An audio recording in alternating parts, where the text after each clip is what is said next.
In the world of deep-sea marine archaeology, the ocean doesn't give up her secrets easily. Hollywood loves to portray treasure hunting as a romantic adventure, handsome rogues diving into crystal-clear water and pulling up chests of shining gold doubloons. The reality is profoundly different. The reality is brutal, soul-crushing monotony. It's spending 10 years of your life staring at a green sonar screen in a windowless cabin, breathing diesel fumes thousands of miles from home, praying that a slight magnetic anomaly in the mud isn't just a pile of discarded shipping containers. The ocean is a massive, silent vault. You either respect her or she bankrupts you. I gave my entire youth to the ocean. I just didn't realize that while I was searching the dark depths for betrayal and shipwrecks, a much more devastating shipwreck was happening right inside my own marriage. My name is Elias. I'm 39 years old, and for the last 15 years, I've been a master marine archaeologist and deep-water sonar specialist. 7 years ago, I married Clara. When we met, Clara was a brilliant archival maritime historian. We were bound together by a singular shared obsession. We were hunting the ultimate ghost, the Nuestra Señora de la Cruz, a massive Spanish galleon that sank in a hurricane off the Atlantic coast in 1698. According to the historical manifests Clara translated from the archives of the Indies in Spain, the ship went down carrying roughly $50 million in raw silver cobs and uncut Colombian emeralds. It was the holy grail of the Atlantic. We formed a partnership.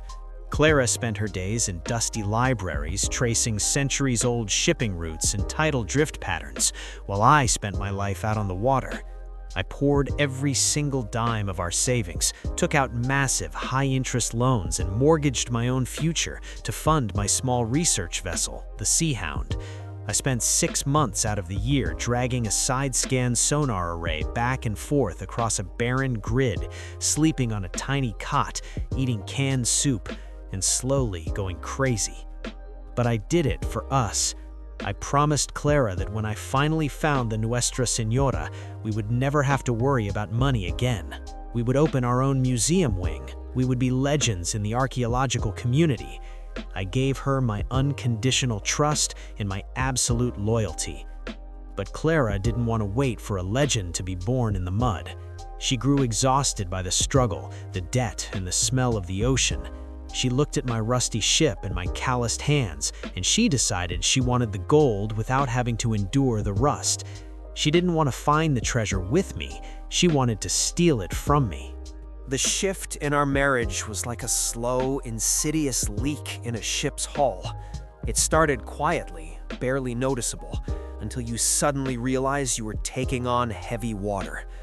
It began when we ran out of funding for the fuel. Desperate to keep the expedition alive, Clara reached out to a private, corporate salvage firm to ask for a grant. The firm was owned by a man named Victor. Victor was a 45-year-old billionaire and the CEO of Apex Marine Salvage. He was the exact opposite of me. He didn't care about history or archaeology.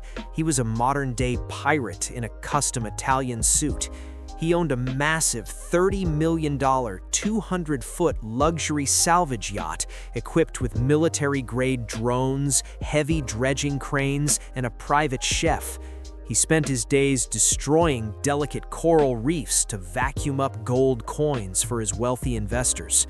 In my community, guys like Victor are considered absolute butchers.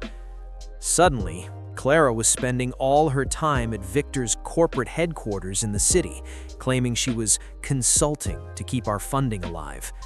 The red flags didn't just quietly appear, they flared up like maritime distress flares. First, the sudden, violent disrespect for my methods.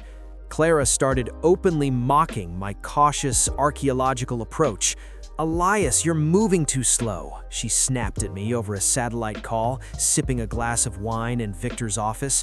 "Victor says if we just bring in his heavy dredgers, we can blow away the top layer of sand in a week. Stop acting like a purist. It's just gold in the dirt. We need to monetize this." Second, She stopped coming to the boat entirely. For the first few years, she loved joining me on the water. Now, she refused to step foot on the Sea Hound, claiming she was allergic to the smell of diesel. But I saw Instagram photos of her standing on the pristine teak deck of Victor's mega yacht, wearing expensive sunglasses and drinking champagne. Third, and most alarming, was her intense, aggressive obsession with my daily sonar logs. For months, I had been narrowing down a highly promising magnetic anomaly. The closer I got to confirming it was the galleon, the more frantic Clara became. She demanded I upload the encrypted raw data to our shared cloud server every single night. "I need to review the telemetry for the investors," she claimed defensively. I know how to read the ocean. When the water gets unnervingly calm and the atmospheric pressure suddenly drops, you don't relax. You batten down the hatches because a catastrophic storm is about to hit. So I started battening down my hatches. When you are 200 miles offshore, your only connection to the world is a highly expensive encrypted satellite uplink. I am the sole network administrator for the Sea Hound's comms array. Because data is incredibly expensive over satellite, I run routine packet sniffing diagnostics to see what apps are draining our bandwidth. One night, at 3 a.m., my diagnostic software flagged a massive unauthorized data transfer. Someone was remotely accessing the ship's server from a static IP address in Miami. I traced the connection. Clara had secretly installed a backdoor auto-sync script on my main computer. Every time my sonar registered a high-density target, it was silently copying the raw GPS coordinates and sending them directly to a server owned by Apex Marine Salvage. I dug deeper. I used my admin privileges to access Clara's synced cloud messages, which she had carelessly routed through the ship's network to save money on her cell bill. I didn't just find an affair. I found a premeditated, multi-million-dollar act of piracy and corporate espionage. Victor wrote, "My captain has the mega yacht fueled and the deepwater ROVs prepped on the deck. As soon as your husband's sonar confirms the exact shape of the galleon, you download the master coordinates. I will sever his satellite uplink so he can't communicate with the mainland." Clara replied, her words dripping with casual cruelty. "I have the flash drive ready. The second he finds it, we take the data. Under international admiralty law, the first vessel to drop a marker and bring up a physical artifact claims the legal salvage rights. His rusty little boat can't lift anything. We'll drop your ROVs, snatch the emeralds, and legally claim the $50 million. He'll be sitting right above it, completely helpless." Victor responded, "And the divorce?" "The papers are already drafted," Clara wrote back. "He spent all his money on that stupid boat. He's bankrupt. Once we have the gold, I serve him. He'll be completely ruined. We'll be drinking in Monaco by Christmas." I sat alone in the dark, swaying with the rhythm of the ocean, staring at the glowing monitor.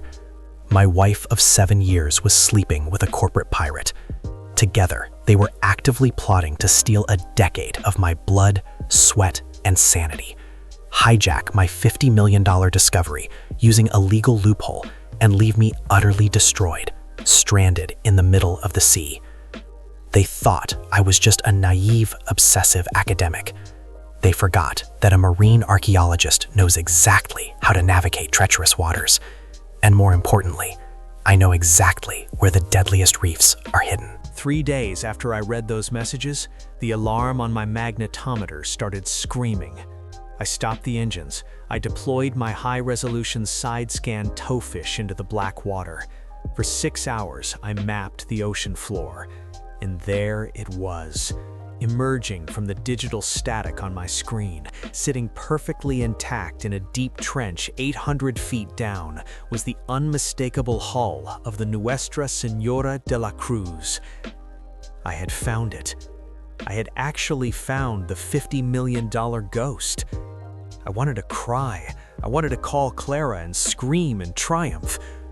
But the first rule of surviving the ocean is never let panic or joy override your logic. If I confronted them now, Victor would just use his millions to hire a fleet of ships to scour my general area until he found it anyway. I didn't want to just stop them. I wanted to see Victor's pirate empire completely annihilated. I wanted them to sail their multi-million-dollar ship directly into an active volcano. So, I went to work on the ship's mainframe. I took the breathtaking high-resolution sonar image of the galleon and isolated it. I didn't delete it. Instead, I created a cloned, mirrored directory on the server, the exact directory Clara's spyware was targeting.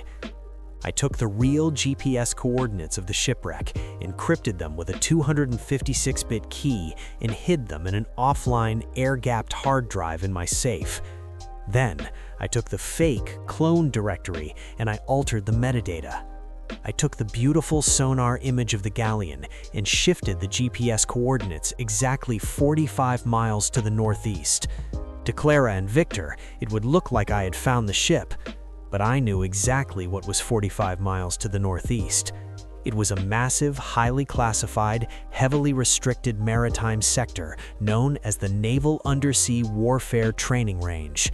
It is a live-fire federal proving ground where the United States Navy tests top-secret nuclear submarines and experimental torpedoes. Dropping unauthorized high-tech commercial sonar drones into that water isn't just trespassing. Under federal law, it is considered an act of international espionage. I saved the fake coordinates. I left the master flash drive sitting openly on my navigation desk. Then, I called Clara on the satellite phone. I made my voice shake with fake excitement.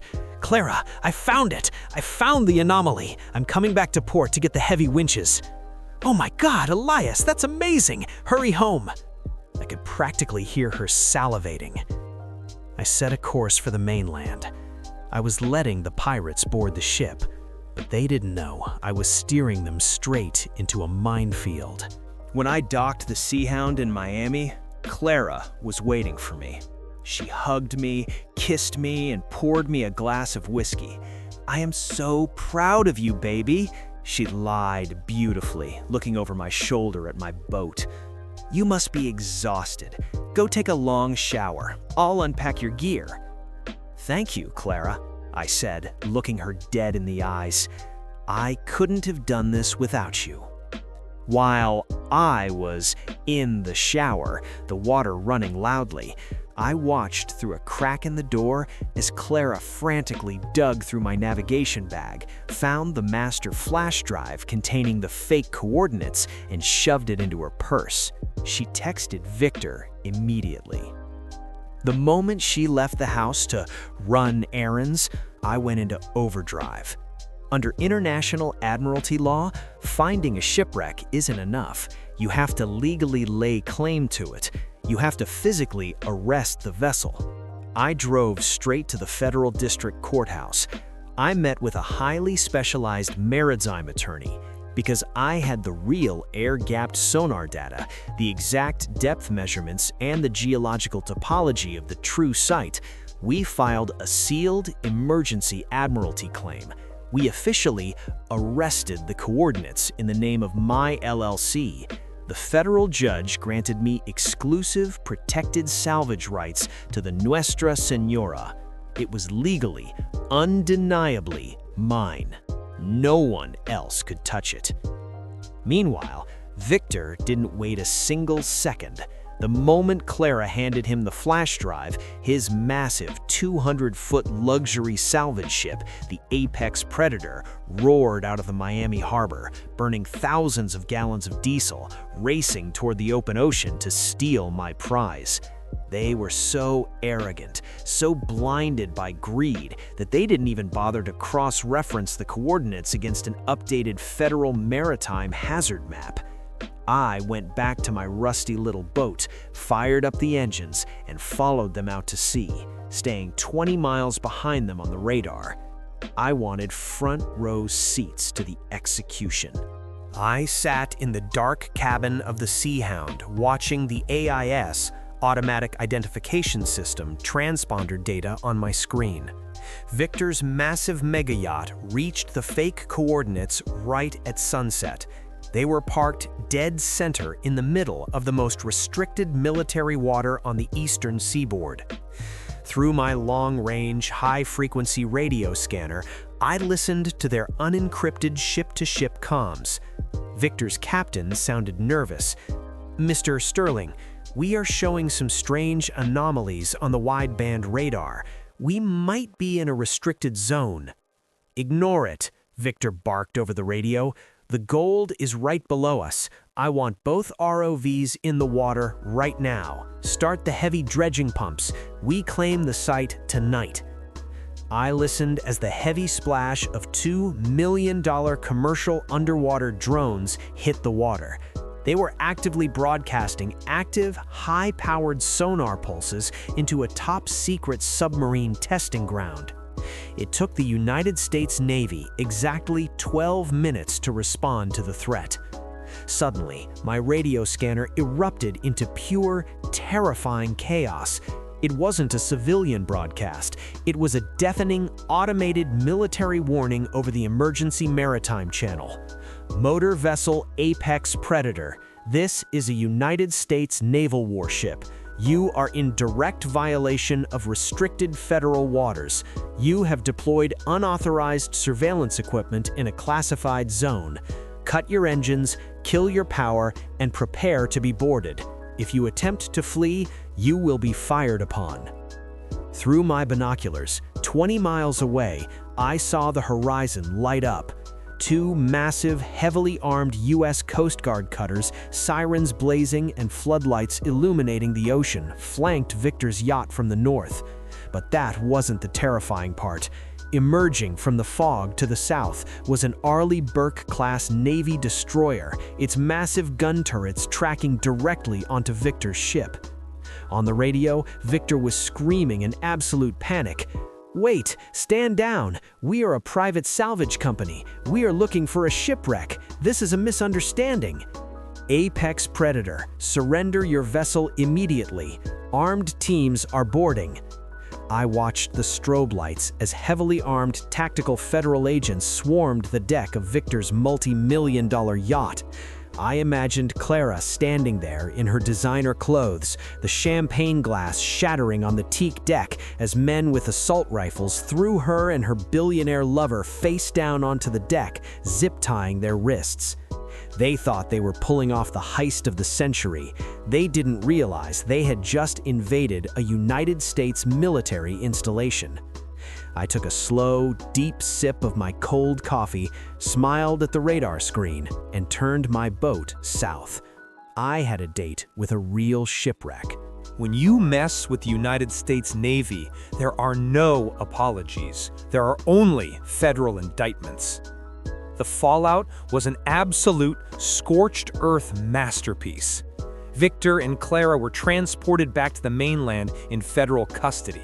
Because Victor had actively deployed unauthorized deep-water sonar drones in a classified nuclear submarine testing zone, the Department of Defense didn't charge him with a simple trespassing ticket. They charged him under the Espionage Act and severe federal security violations. The government executed an immediate civil asset forfeiture. They seized his $30 million mega yacht, impounded his million-dollar ROVs, and froze every single bank account tied to Apex Marine Salvage, pending a massive federal investigation. Victor went from a high society billionaire to a completely bankrupt, disgraced criminal facing 10 years in a federal penitentiary overnight. Clara was detained and interrogated for a week. To save herself from federal prison, she turned state's evidence, sobbing and admitting to the FBI that they had conspired to steal the coordinates from me to commit corporate fraud. While she was sitting in a federal holding cell, crying in an orange jumpsuit, my lawyer served her with divorce papers. During the settlement hearing, she tried to claim that because we were married when I found the galleon, she was entitled to half of the $50 million treasure. The judge, who had read the federal transcript of her admitting to conspiring to steal the asset and abandon me, laughed so hard he had to take off his glasses. Because she had committed documented fraud against the marital estate, the judge ruled with extreme prejudice. He awarded me 100% of my company, 100% of the salvage rights, and saddled Clara with a mountain of her own legal debt. She walked away with absolutely nothing. It's been 4 years since that night on the water. I sailed to the real coordinates, safely and legally under the protection of the federal court. It took 2 years of careful, meticulous archaeological work, but we brought up the Nuestra Señora de la Cruz. It wasn't worth $50 million. It was worth closer to $75 million. I didn't keep it all for myself. I sold a portion to private collectors to secure my wealth, and I donated the most historically significant pieces to a major maritime museum, fully funding a new research wing in my name. I bought a state-of-the-art research vessel, and I now lead expeditions purely for the love of history. I am completely debt-free, and I've found a partner who loves the ocean as much as I do. Last I heard, Clara's federal record made it impossible for her to ever work in academia or history again. She is currently working the graveyard shift at a toll booth on the highway, miles away from the ocean, watching cars drive by, knowing every single day that she held a winning lottery ticket and threw it into the sea. Victor's company was completely liquidated by the government, and he is currently serving time in a minimum security federal facility, bankrupt and broken. If there is a lesson to be learned here, it's a simple one. The ocean always reveals the truth eventually. If your partner thinks they can use you as a compass, steal your map, and leave you drowning while they sail away with your treasure, don't panic. Don't fight them for the steering wheel. Let them take the helm. Smile, hand them the coordinates, and let them sail confidently into waters they do not understand. And right when they think they've conquered the world, just watch them sink. Thanks for listening to my story. If you enjoyed this one, drop a like, hit subscribe, and let me know in the comments, what's the most satisfying time you've ever watched arrogance destroy someone? Stay sharp, trust your instruments, and always navigate your own course.